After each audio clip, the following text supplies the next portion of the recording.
everyone, welcome back. When I posted my spring vlog, I included a little segment about doing my nails when I was getting ready for the wedding, and a lot of you had some questions about the gel manicure and how I do them, and I decided to devote a video just to applying and removing the gel manicure, because I think a lot of people are a little scared of it. I know I was when I first dipped my big toe into it. I was really scared about it because I had read a lot of things that were not, I don't think they were 100% accurate, and on blogs or different magazine articles, and it made me very nervous to try it. But I'm really glad that I did because I really love it.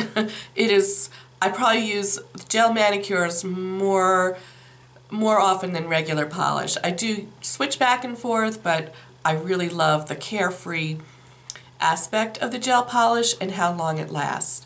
So typically I get 10 to 14 days out of a gel manicure, and the variable there can be how long my nails are and how I'm using my hands. If I'm doing a lot of house cleaning or yard work or that kind of thing, it's not going to last as long.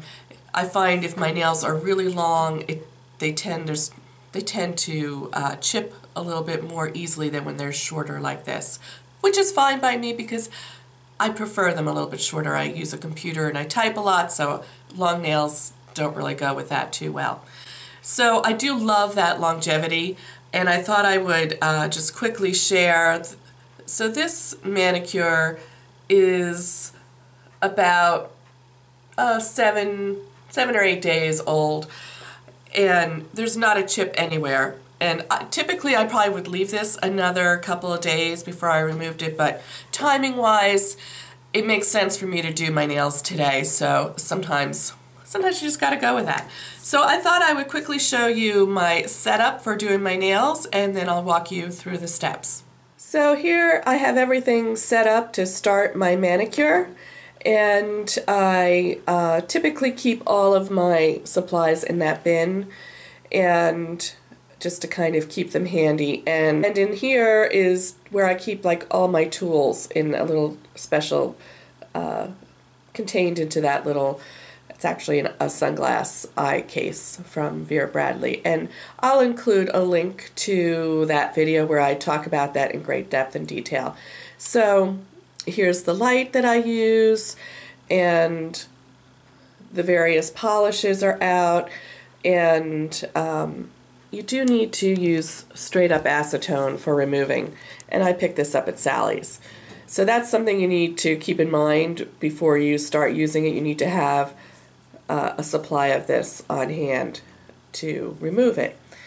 And these are just some of the tools I use. This helps kind of scrape off the polish after you've soaked it. This is just a buffing block to remove, to break the seal on the polish before you start soaking them off, cuticle trimmers.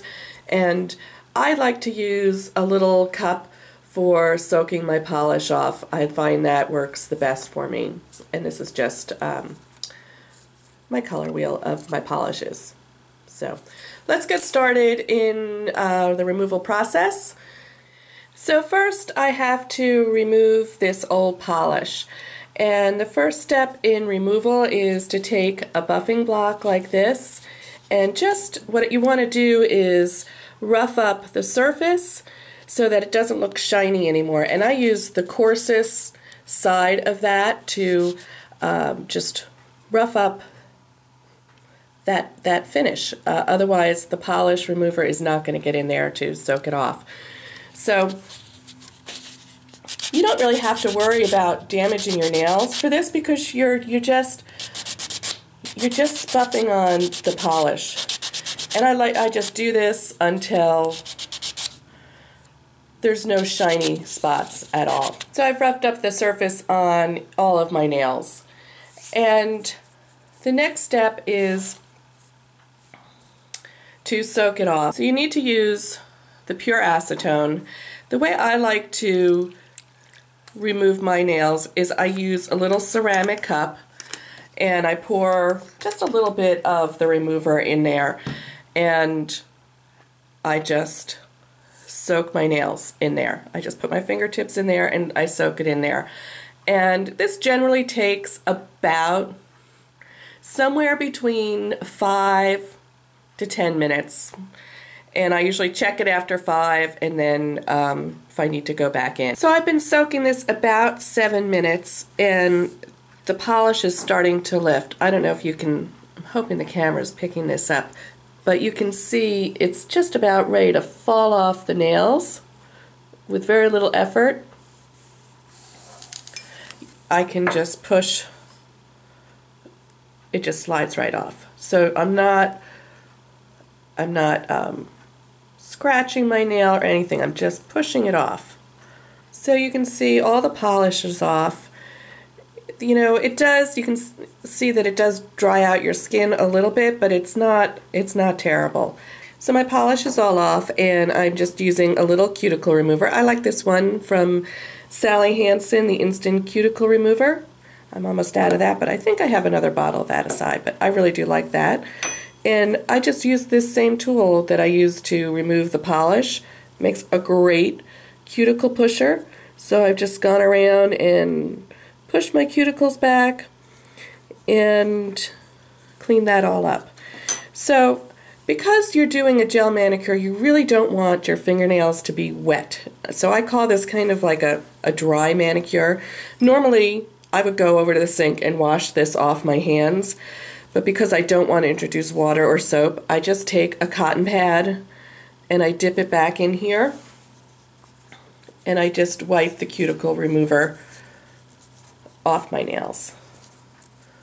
So now I'm just going to go in and do a little shaping, use my cuticle nippers and just trim up any little parts of my cuticle. I don't do a lot of trimming, but I have a couple places that I want to just trim so I don't develop hangnails, and just kind of make sure that my nails are ready for polish. So the next step is to do the final prep for applying polish, and I go back to this buffing block, and I like to use number 2 or 3 depending on, you know, my mood, to just kind of buff out the new growth on the nail and any, you know, ridges, just to kind of make them fairly smooth.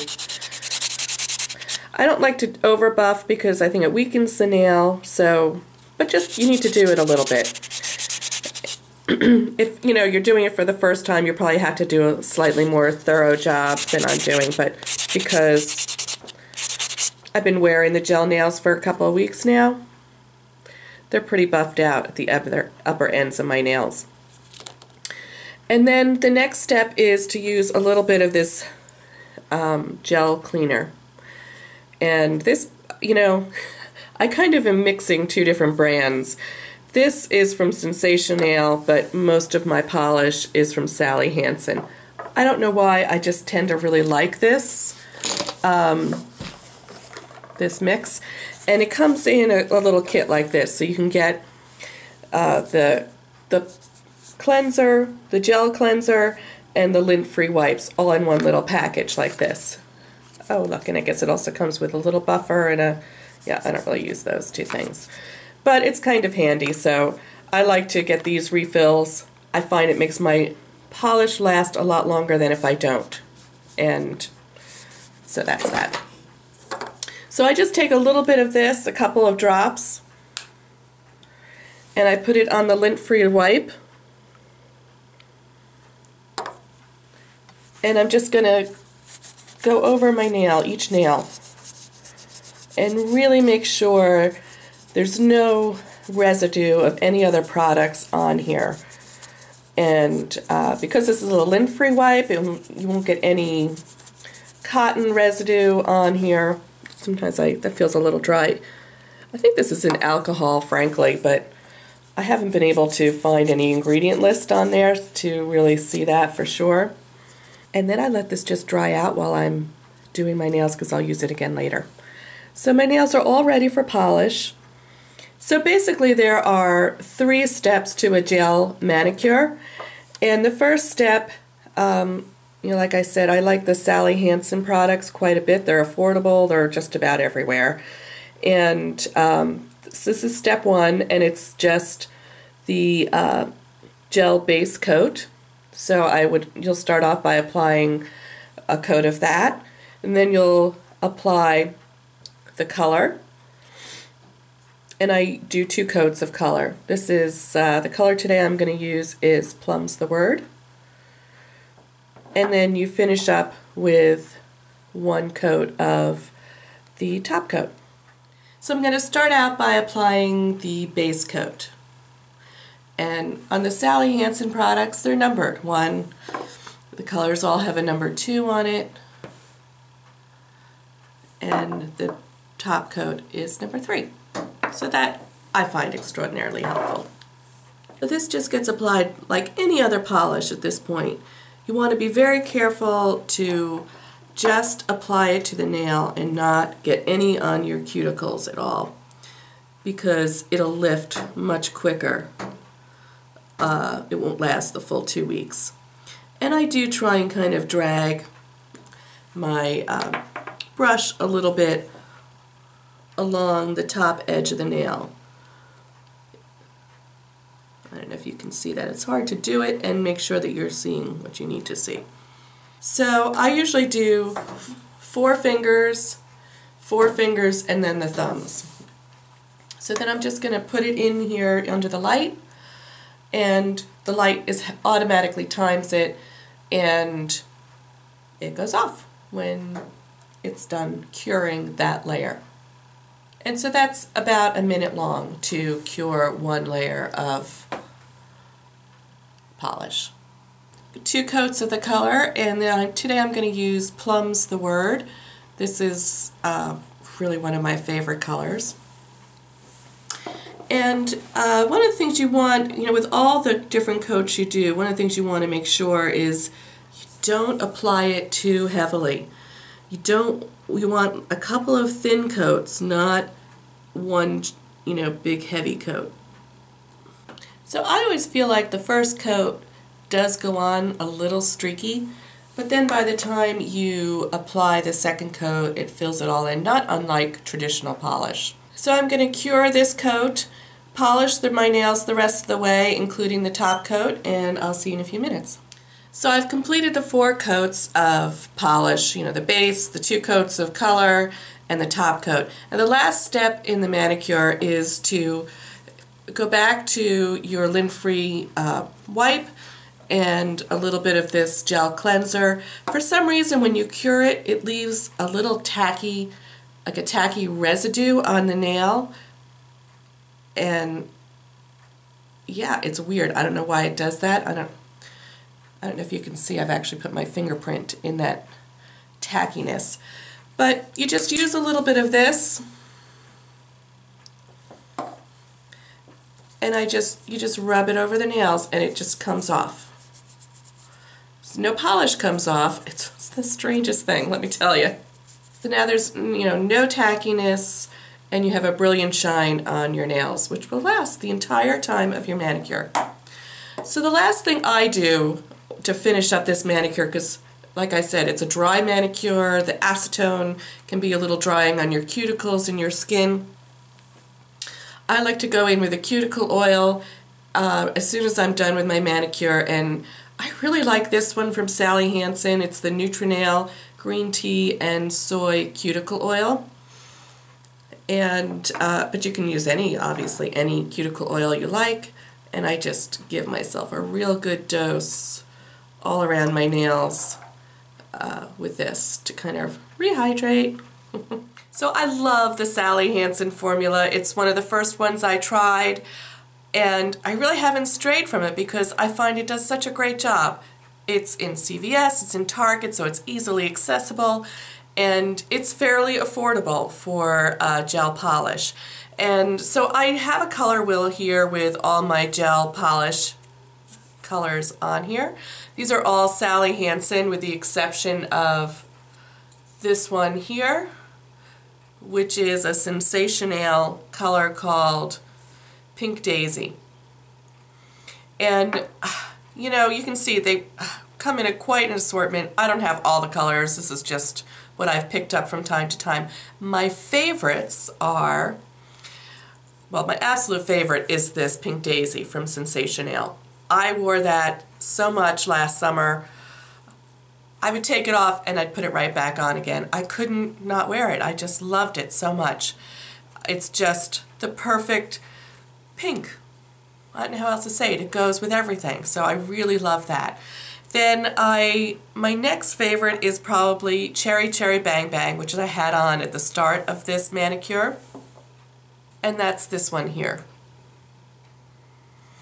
And then my next favorite is the one I'm wearing, which is Plum's the Word. It's a great neutral. So those are my three that I really like the best.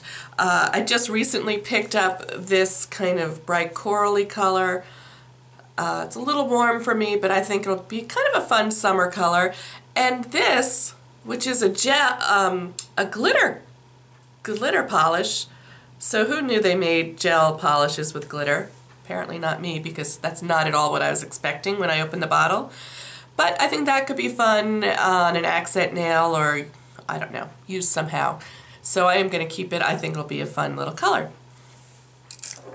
So I really love gel manicures. I find it takes me about an hour start to finish to remove and apply new color, and then when you're done, you're good to go. You don't have to like be careful with these at all. They're hard. They're ready for any kind of action you want to throw at them.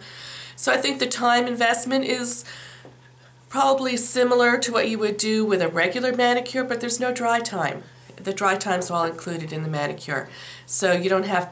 I actually think it takes less time to do a gel manicure. A lot of people also really like to use the foil method for removing polish, where you would take a cotton pad, soak it in acetone, and then wrap the fingers in foil. And I have tried that. It's not my preferred method. I think it takes longer. You have to leave them on longer. And you also use more acetone than you do using the little cup method that I use. I recycle whatever I don't use. Whatever's left in my cup, I pour back into the bottle and reuse it the next time. So I feel like I don't waste as much acetone doing it that way. And it is super quick. I'm not kidding. Really, I think about 7 minutes and it's just flaking off my fingertips. So that is my preferred method. I like doing one hand at a time because you can't, you need one hand to hold a tool. So if you do them both at the same time, because I have tried that to really cut down on the removal time, then by the time you get to the hand that's using the tool, it's kind of dried a little bit and it doesn't come off as easily. So it comes off best when it's really wet and it's been soaking and it's just practically slides off. Sometimes I even just rub my fingers in the acetone bath and they just fall off in the acetone. So I really like this. I hope you give it a try because it's really freeing. You only have to do your nails really every 10 to 14 days. Chip free. I love it. So I'd be interested in knowing how many of you out there use gel manicures or are interested in trying the gel manicures. And if you do use gel polish, what brand do you like the best? Because there are a whole bunch of different brands out there. I may want to expand my my repertoire a little bit here. I know Mally makes a great gel manicure, but I haven't purchased any of her stuff yet. And I know that some of the higher end, like OPI or CND, also make some gel manicure or gel polishes now. So if you've used any of those, I'd be interested in hearing about that as well. So if you're new to my channel, I hope that you will hit the subscribe button and join me for future videos. And I'm also on Twitter, Instagram, and Pinterest, so I'd like to see you over there as well. And I look forward to seeing you in my next video. Bye-bye.